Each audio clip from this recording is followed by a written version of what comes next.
Hi, welcome to my knitting journal. My name is Chelsea and this is my episode 20.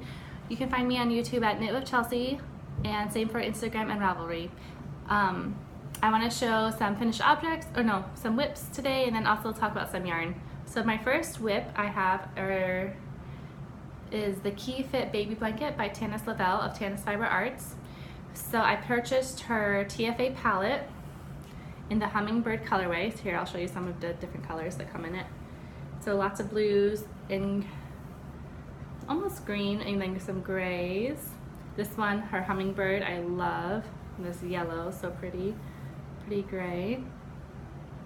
So first you knit all the strips and they form together to make a diamond shape. So now that I have all my strips knit, I have to steam block them, is what she says, because see how curled up they are, so they need to be steamed to open them up. And then I can stitch them together into a triangle, making the diamonds. And then I have a gray yarn. I just love this yarn, that's so nice and so pretty.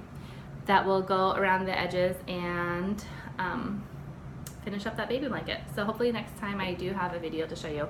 But I can't say enough, I really do love her colors, and I'm ready to just knit in DK. Fingering takes too long, but her colors are just so pretty. And it's a nice colorway. My brother and his wife, they're not finding out if they're having a boy or a girl. So I do feel like this blue has so much purple in it, and the Hummingbird has a little bit of pink. And so I hope they like this, and I hope if they have a boy or a girl, it will work. I've been laying out these strips though.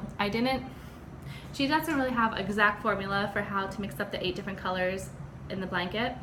So I did my best to kind of mix them up, but now I'm not sure how to put them all together. So I've been it's kind of like quilting. I've been laying them out, and I haven't taken any pictures, and now they're just in a big mess. So I think I will steam them all so then I can see the colors a little bit more and then piece them together how I want them to go. So hopefully next time I do a video I can show you that finished object. The next thing I'm going to show you is some yarn I dyed. I do a little produce thing with some friends, and we get a big box of produce for a cheap amount of money. And this last time we got beets, and I've never eaten beets. I don't know how to cook beets, and if I didn't like yarn, maybe I would have tried to figure out how to cook my beets, but I had some yarn. This is just Knit Picks undyed chunky yarn, and I bought it to make a sweater, and I decided to try dyeing. So I dyed, so this is my finished dye job, and this is what I started with. So I kind of made the beets, so I boiled the beets for an hour, and then I strained them, I boiled them and then simmered them for an hour, and then I strained all the beets out, so it's just left with the red juice. And then I put 3 skeins in, and I wonder if maybe I should have just done 1. See how light it is still? So kind of made this peach pink color. This one probably is my best, got the most pink. And these ones have a lot of it's not white like the yarn was. It's kind of like a tan peachish color. So I'm not 100% loving it, but it's not bad. And it was my first time playing around with yarn dyeing. I will say one thing I'm not sure. So I let it soak and simmer and then soak for a while, probably 3 to 4 hours. And then it says to help keep the color in to soak it in water with vinegar. I feel like I can, I don't know. I feel like I can still smell a little bit of vinegar. So after you soak it in vinegar, do you soak it in soapy water? I guess that's my question, but I don't know. I had my mom here this weekend, and she was smelling it. She said she couldn't smell the vinegar smell, but I feel like I can still smell it. And I guess if I do knit this up, I will block whatever I make with it, and that smell will be washed out. So anyway, I had 6 skeins total, and I just did 3. So I have 3 more, and I'm thinking I will try to dye again with beets. I bet I'll get them again at some point in this next year, and maybe I'll just try to do 1 skein and see what the difference looks like if just 1 skein soaked up all the color and not 3. Because I guess I just don't know.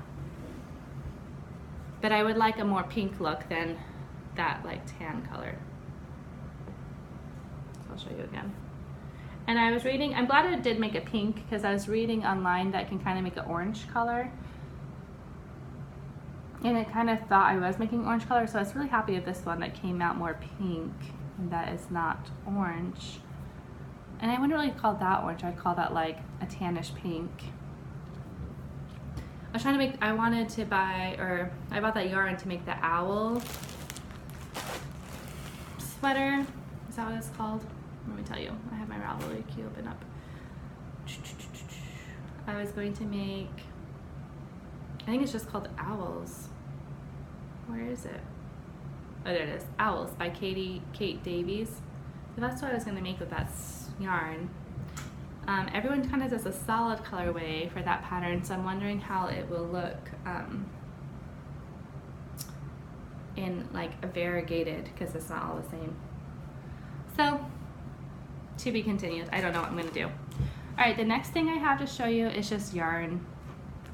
Okay, so I did something, I don't know, I just guess I was feeling like spending a lot of money lately. Not really though. But I bought yarn. I did buy one, so Christy Glass did a yarn destash on eBay, and I was like, I did tell you though, I had my queue open on Ravelry, I looked at what she had, I bid on things until I thought it wasn't worth the money, or like I could get it for cheaper. But I did come away from hers with one skein of Plucky and pink, and it's Aran Way, but I think I might try to use it as, it doesn't feel like super huge though. I feel like I could use it as a DK. Or I've been thinking about making the Tecumseh sweater by Caitlin Hunter. Instead of doing it in DK, I might do it in Aran and then like size down a size in the pattern. Does that make sense? Use bigger yarn but size down. Anyway, so I thought that hot pink, I don't want to get it right now, it was upstairs, but I thought that would be pretty, and maybe of like a bright green or something for the other color. So I'll show you that next time. Sorry, I don't have it.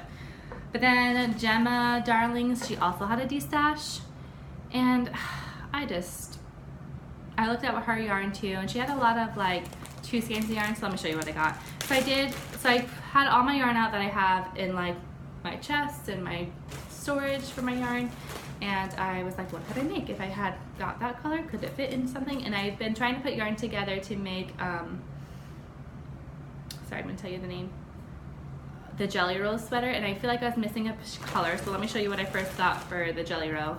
So I got this yellow.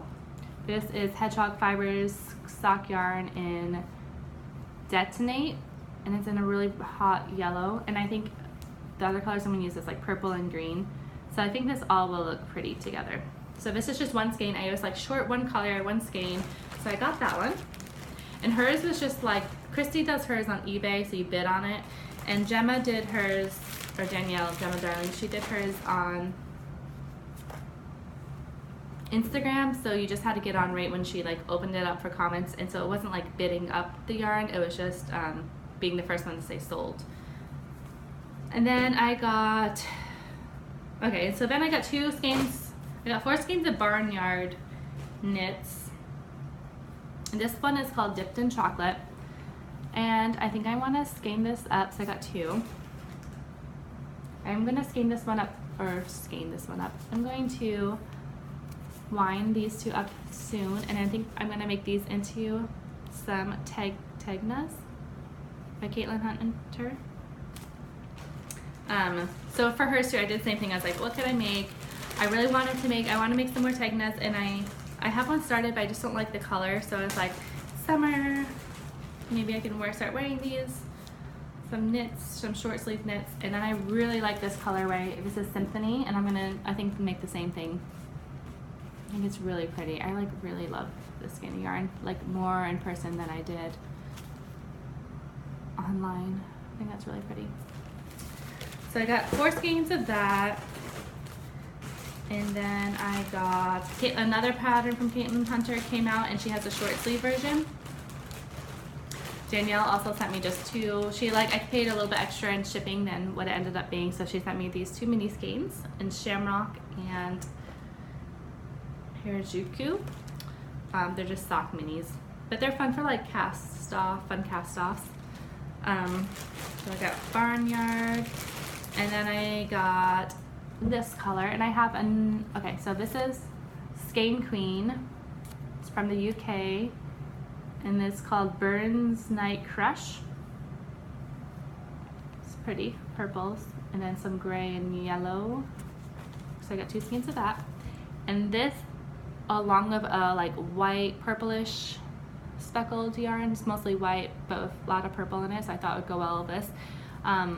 So these two I want to make with that other skein. I think it's, sorry, I'm looking at Ravelry. I think it is, sorry. With these two, and then my one skein of Primrose, I think that's what it is, Adelaide base, my white purplish color. I think I want to make it into a short sleeve Sipila, S-I-P-I-L-A, by Caitlin Hunter, her new one. I think that pattern had just come out, and I was like, oh, short sleeve sweater. I just made another short sleeve sweater, and I want to make the tegnas, and then I think these, this. So that's like 3 summer, fall shirts to come. And then I bought one more thing. We're going on vacation. This is so, I guess, sometimes I keep telling myself I really am probably not going to buy yarn for a while. So hopefully I'll just have lots of finished objects to show you soon, because I'll just be finishing all the yarn I have. That's my rule. But I do like these Destashes though, especially if they can like finish a project for me, or they just enable me to be like, yeah, you want to make a tegna, you need some fingering weight yarn. And it's summer. Okay, so we're planning a vacation to California in December for Christmas and to be a family who lives out there. And I know it's gonna be like somewhat cold, so I thought it'd be really fun to have a cardigan, like a knit cardigan to wear while we're like in California, in LA, doing stuff, just, I don't know, something for myself. So I bought a Comfort Fade Cardi Kit by Autumn and Indigo. I did a sample knit for Autumn and Indigo, and I think I'm really ready to knit in DK. I did a sample knit for Autumn and Indigo last summer, or maybe this fall, and so then she gave me credit to her shop, and so I was able to buy yarn from her shop, and I really like her colors. So let me tell you some of the colors. So this is Cadet. Kind of looks like a speckly gray. I bought yarn from her when I did my sample knit. This one is Heron. So this is like a white with some blue speckles. So I got like the blue one. I'll show you why though. What's my favorite one? Oh, this one's pretty. This is Jet Setter. It's like a light cream but with like a tiny bit of green minty blue and then some gray speckles. And then this is my favorite one that I have been wanting to use, this Bleached Aqua colorway by her. I think it looks different than what it looked online for like the fingering weight. When I did the sample knit, I ended up buying yarn to make a Sunset Highway, which I haven't made. So I do seriously have yarn probably last me for like a year. But I kept on trying to get Bleached Aqua for my Sunset Highway, but then I went with something different, and I think I really like what I bought. I just haven't knit it. So yeah, those are the 4 colors. I guess I'm not entirely sure. I haven't like bought the pattern yet. I guess they're supposed to fade like this with something stuck on. So from like a gray to blue to green. I think that's gonna be really pretty. So I might make those summer sweaters, and then I want to make this. So I have this ready. As you can see, I haven't had a ton. I have so much yarn for sweaters, but I don't actually get them finished because I just get distracted by other things. I stopped test knitting for a while. I just saw Lavanya had a new test knit out and made me like, oh, I should do that one. But I'm kind of just want to knit for me, and I don't want to have to buy yarn to test knit right now. I really want to get through a lot of my yarn, and then once I've gotten through a lot of my yarn, then I feel like I can buy more for something. So I haven't, but what I was saying, I think I bought for the size small or medium, so I have 7 skeins of yarn, and only one bleached aqua, which is my favorite color, but I mean, they're all really pretty. So I have to figure out how this pattern works. I don't really know how it works. So hopefully I figure that out soon. So I think all that yarn I'm gonna try to wind up because I don't really I like winding up yarn during the day. When I sit down at night after I put my kids to bed, I don't really want to wind yarn. I want to have it ready to go, and since I'm like kind of in the ending phase of that baby blanket, I want something to work on while I finish steaming that baby blanket. I was just going to talk really quickly to see if there's anything else I added to my Ravelry queue. Oh, I did add the Flying V by Stephanie Earp. It's another short sleeve sweater pattern with like a triangle shape in the middle, so it's like two colors, like a solid and then like maybe a variegated or a speckled in the middle. Asylum Fibers has some kits for that. See if there's anything else I added to my Ravelry queue. That might be it. Now that I've knit this baby blanket though, I really love Tana's Fiber Arts yarn. This is my first purchase with them. So I did add the Camaro by Tana's. I had taken it off at some point just because I was like, I have too many things I want to knit. But I would love to get one of her palettes and make a sweater for myself. I think it's really pretty. Oh, I did add the Bohemia Cardi by Mason Dene. Look that one up. It's kind of, I don't know what stitch it is. It's all in one color. It almost looks crochet, but it's knit, so it must be some lacy pattern. And I also added some kid patterns recently. Has anyone ever heard of Yarn Madness? It's a Ravelry store, so she has a bunch of kid sweater patterns. I added something called Le Sac or Lex Sac. It's like a tunic-y thing that opens up like this, but like has long sleeves. It's pretty cute. And then Juvel, Juvel by Yarn Madness. It's just like a striped kids cardigan, but I thought that would be fun for scrap yarn. So I did those two by Yarn Madness. I think my mom was here and she was knitting something by Yarn Madness, so I was looking on her thing. Also, I think I want to make my son a Flax Light by Tin Can Knit sweater and maybe do it striped for the winter. Or I don't know, does Tin Can Knits have a sweater, a cardigan sweater? Maybe I want to knit him a cardigan, or my daughter a cardigan. Anyway, I'm just trying to think of like other ways I can use my scrap yarn. I've been doing a lot of, I feel like Hedgehog, they come up with a lot of patterns that you can use scraps for. I do have on my list the Magic Marveled like leggings and sweater. So that will probably be my next scrap project. I still am so close to finishing all my stitches shawl. I seriously, like, you only decrease one stitch every 4 rows, so it does take a long time to decrease. So I'm like really close to finishing. I probably only have like, I don't know, this many stitches, but like to get down to 10, it's gonna take a little while. So I'm really close to finishing that. So probably next time I do a video, I'll have this blanket done to show you, and also probably that shawl, and maybe I'll be started on some sort of sweater. I did pull out last night because I didn't want to wind yarn, so I pulled out my what did I pull out? Oh guys, I'm tired. My faded sweater. What is my faded sweater? Oh, my So Faded. I have started a So Faded like a year ago, and it's like halfway done. Well, maybe the body's like to here. So need to finish more things. Anyway, thanks for watching today, and hope you have a good day and get some knitting in. Bye.